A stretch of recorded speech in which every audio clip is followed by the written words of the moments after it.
Hello student, मैं doctor Nasreen Bano.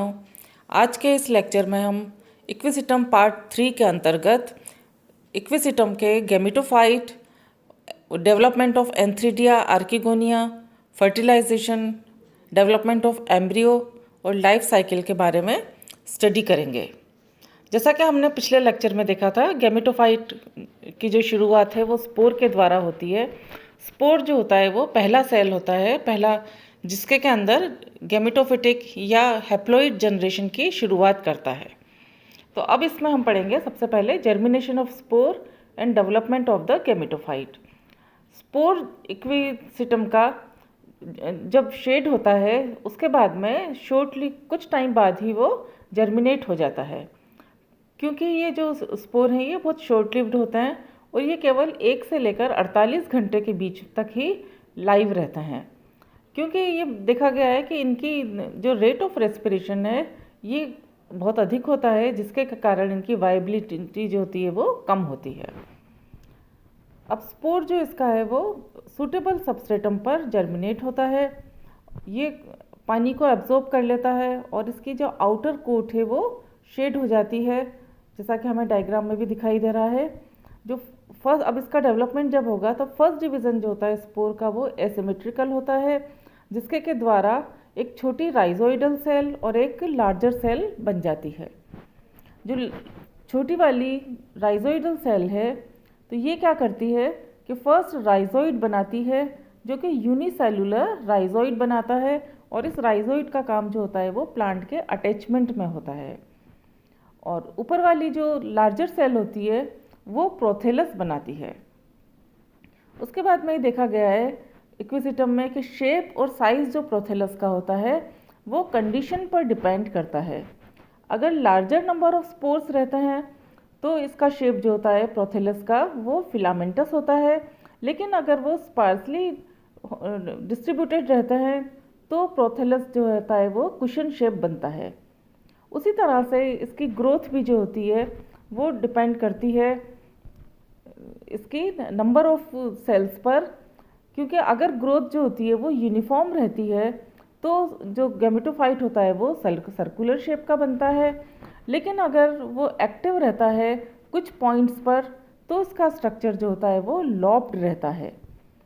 तो prothallus जो होता है वो बेसिकली मोनोइशियस होता है, जिसके के अंदर एंथ्रीडिया और आर्किगोनिया जो होते हैं वो सेम प्रोथेलस पर पाए जाते हैं, लेकिन कभी कभी एडवर्स कंडीशन के अंदर इसमें हेट्रोथैलिज्म या डायोशियस कंडीशन भी देखी गई है। स्पोर्स जो होते हैं ये जर्मिनेट होते हैं, और अगर ये डेंसली अधिक मात्रा में मिलते हैं और तभी अगर जर्मिनेशन करते हैं तो ये स्मॉल प्रोथेलस बनाते हैं, जिस पर कि केवल एंथ्रीडिया या आर्किगोनिया मिलता है, यानी एडवर्स कंडीशन के अंदर।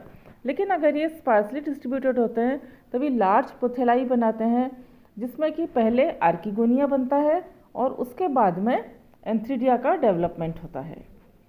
तो इसमें जैसे एक्विसिटम आर्वेंस है, इसके अंदर मोनोइशियस स्पीशीज़ देखी गई है, लेकिन इसमें भी यही देखा गया है कि जब एडवर्स कंडीशन होती हैं तब ये यूनिसेक्सुअल हो जाता है। अब नेक्स्ट हम देखेंगे कि ये जो होता है प्रोथेलस ये कभी कभी ख़त्म हो जाता है, जबकि काफ़ी ये यंग होता है। तो इसके ख़त्म होने से कुछ टाइम तक या कुछ सीज़न तक ही जो गैमेटोफाइट होता है वो ज़िंदा रहता है, और जैसे ही इस पर एंथ्रीडिया आर्किगोनिया आते हैं, मैच्योर होते हैं, तो प्लांट जो है ये जल्दी ख़त्म हो जाता है। और यंग जो गैमेटोफाइट है इसका ये बहुत ही कम देखा गया है नेचर के अंदर, क्योंकि इसका जो स्ट्रक्चर होता है वो कई बार फिलामेंटस होता है, तो वो एल्गी या मॉस प्रोटोनीमा से गलत समझ लिया जाता है, और नेकेड आई से वो बहुत मुश्किल से ही नज़र आता है, क्योंकि इसका जो साइज़ है वो भी स्मॉल होता है। तो अब हम देखेंगे इसके अंदर सेक्स ऑर्गन्स के बारे में। तो both antheridia and archegonia develop from the superficial meristematic cell of the prothallus. Archegonia are confined to the basal cushion region of the prothallus and antheridia on the lobes of the upright branches. Usually equisetum के अंदर archegonia पहले develop होते हैं antheridia से। तो पहले अब हम यहाँ पढ़ेंगे डेवलपमेंट ऑफ आर्किगोनियम। आर्किगोनियम का डेवलपमेंट जो होता है वो कोई भी सुपरफिशियल सेल जो होती है जो एपिडर्मिस पर पाई जाती है वो मेरिस्टेमेटिक हो जाती है और वो क्या करती है, आर्किगोनियल इनिशियल का काम करती है। अब ये आर्किगोनियल इनिशियल जो है इसमें पेरिक्लिनल डिवीज़न होता है जो कि आउटर और इनर दो तरह के सेल बनाती है। तो आउटर सेल जो है वो प्राइमरी कवर सेल बनाता है और दूसरी जो सेंट्रल सेल होती है वो ट्रांसवर्सली डिवाइड हो जाती है, उससे ये दो सेल बनाती है, प्राइमरी नेक कैनाल सेल और वेंट्रल सेल। अभी प्राइमरी नेक कैनाल सेल जो है इसके अंदर ट्रांसवर्स डिवीज़न होता है तो दो नेक कैनाल सेल्स बनती हैं और वेंट्रल सेल्स जो होती है इसमें दो अनइक्वल डिवीज़न होते हैं ट्रांसवर्सली, जिससे कि small upper ventral canal cell बनती है और large basal egg cell egg बनता है। और उसी तरह से जो आउटर प्राइमरी कवर सेल थी उसमें क्या होता है कि दो वर्टिकल डिवीज़न होते हैं at right angle to each, तो उससे 4 प्राइमरी नेक सेल्स बनती हैं जैसा कि हमें डायग्राम में भी नज़र आ रहा है। और उसके बाद में ये डिवाइड हो जाती है वापस से और ये 3 से 4 सेल हाई नेक बना देती हैं आर्किगोनियम का। तो इस तरह से जो मैच्योर आर्किगोनियम होता है उसके अंदर स्मॉल नेक और स्वेलन बेस पाया जाता है, जिसमें कि नेक जो है वो 3 से 4 टीयर ऑफ नेक सेल से बनी है और हर टीयर के अंदर 4 सेल होती है। इसी तरह से स्वेलन बेसल पार्ट है आर्किगोनियम का, उसमें वेंट्रल कैनाल सेल और एग होता है और नेक जो होती है वो सरफेस जो प्रोथेलस की सरफेस होती है उससे थोड़ी सी बाहर की तरफ आ जाती है। इसके बाद में है नेक्स्ट डेवलपमेंट ऑफ एंथ्रीडियम। जो मोनोइशियस स्पीशीज़ होती हैं उसमें एंथ्रीडिया जो होता है वो आर्किगोनिया के बाद में डेवलप होता है। यहाँ पर 2 तरह के एंथ्रीडिया देखे गए हैं। पहला तो है प्रोजेक्टिंग एंथ्रीडिया और सेकेंड एम्बेडेड एंथ्रीडिया।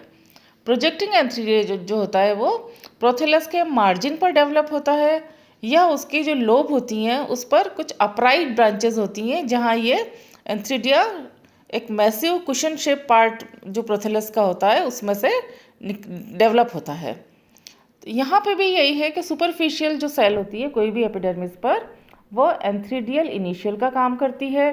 ये पेरिक्लिनली डिवाइड होती है और आउटर जैकेट इनिशियल और इनर एंड्रोगोनियल सेल बना देती है। पहला डिवीज़न यहाँ पर पेरिक्लिनल ही हो रहा है जो कि बाहर जैकेट इनिशियल और अंदर की तरफ एंड्रोगोनियल सेल बनाएगी। आउटर जैकेट इनिशियल जो होता है वो एंटीक्लिनल डिवीज़न करता है और उससे सिंगल लेयर्ड जो एंथ्रीडियम का जैकेट का निर्माण करता है। और इनर एंड्रोगोनियल सेल जो है वो एंड्रोसाइट मदर सेल का काम करते हैं और ये एंड्रोसाइट जो होते हैं यह मेटामॉर्फोज करके एंथ्रोजॉइड बना लेते हैं। इन एंथ्रोजॉइड का एंटीरियर पार्ट जो होता है वो स्पाइरली कॉइल्ड होता है जिसमें कि बहुत सारे फ्लेजिला पाए जाते हैं और पोस्टीरियर पार्ट जो होता है वो एक्सपांडेड होता है, जैसा कि हम डायग्राम में देख रहे हैं कि जो यहाँ पे है फ्लेजिला, टफ्ट ऑफ फ्लेजिला पाए जाते हैं। ऊपर एंटीरियर पार्ट जो है वो इसका नुकीला होता है और नीचे वाला पार्ट जो होता है वो एक्सपांडेड होता है। तो इस तरह से ये एक लेयर से बना हुआ जैकेट और ये अंदर एंड्रोगोनियल सेल पाए जाते हैं और ये मेटामॉर्फोज होकर एंड्रोसाइट जो सेल हैं ये मेटामॉर्फोज होकर एंथ्रीडिया में बदल जाते हैं, एंथ्रोजॉइड के अंदर बदल जाते हैं।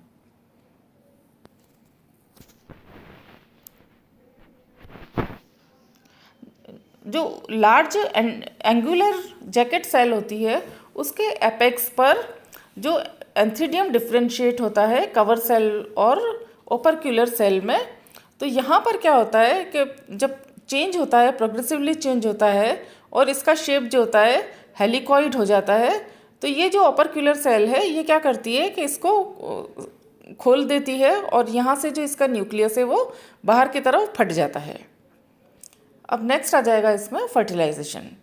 फर्टिलाइजेशन से पहले नेक कैनाल सेल्स और वेंट्रल कैनाल सेल जो होती हैं वो डिसइंटीग्रेट हो जाती हैं और ये एक पैसेज बना देती हैं एंथ्रोजॉइड के एंट्री के लिए।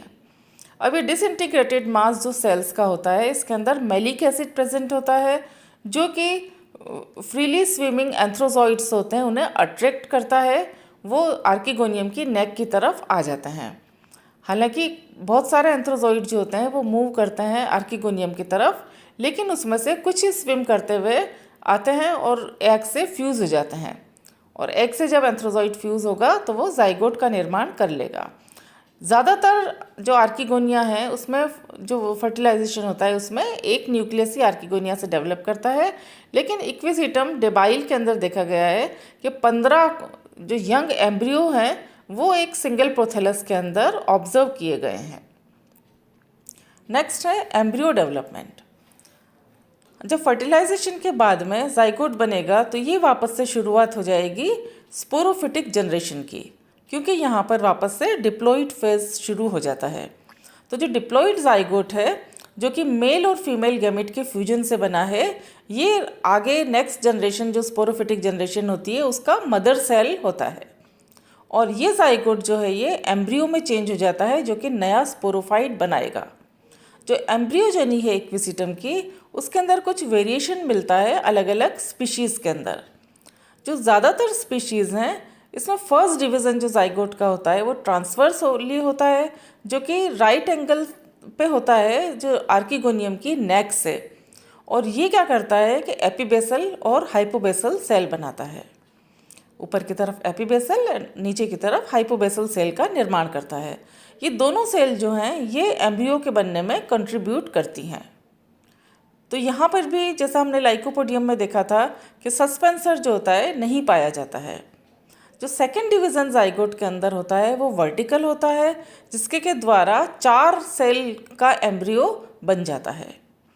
अब ये सभी जो 4 सेल हैं एम्ब्रियो की, ये डिफरेंट शेप और साइज़ की होती हैं, इनका सेम नहीं होता है, से शेप और साइज़ होती है वो अलग अलग होती है। इक्विसिटम आर्वेंस के अंदर 4 सेल्ड एम्ब्रियो डिवाइड होता है एक सेकेंड वर्टिकल डिवीज़न से जो कि उसके राइट एंगल पे होती है फर्स्ट डिवीज़न के, और ये 8 सेल का एक स्ट्रक्चर बना लेता है जिसमें 4 सेल से बनी हुई 2 टीयर्स होते हैं।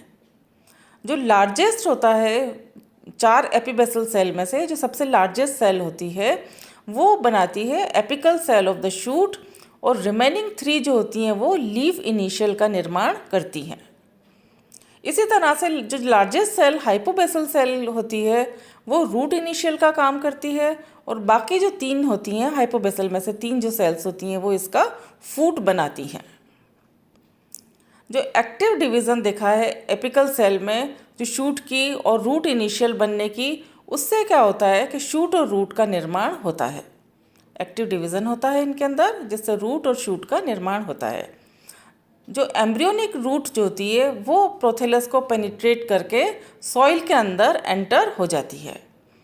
जो फर्स्ट शूट होती है उसे प्राइमरी स्टेम कहते हैं, और ये भी burst through the neck of the archegonium and grow upright. वो आर्किगोनियम की नेक में से बाहर आ जाती है और बाहर की तरफ वो ग्रो करने लगती है, और यह नोड और इंटरनोड के अंदर डिफ्रेंशिएट भी हो जाती है।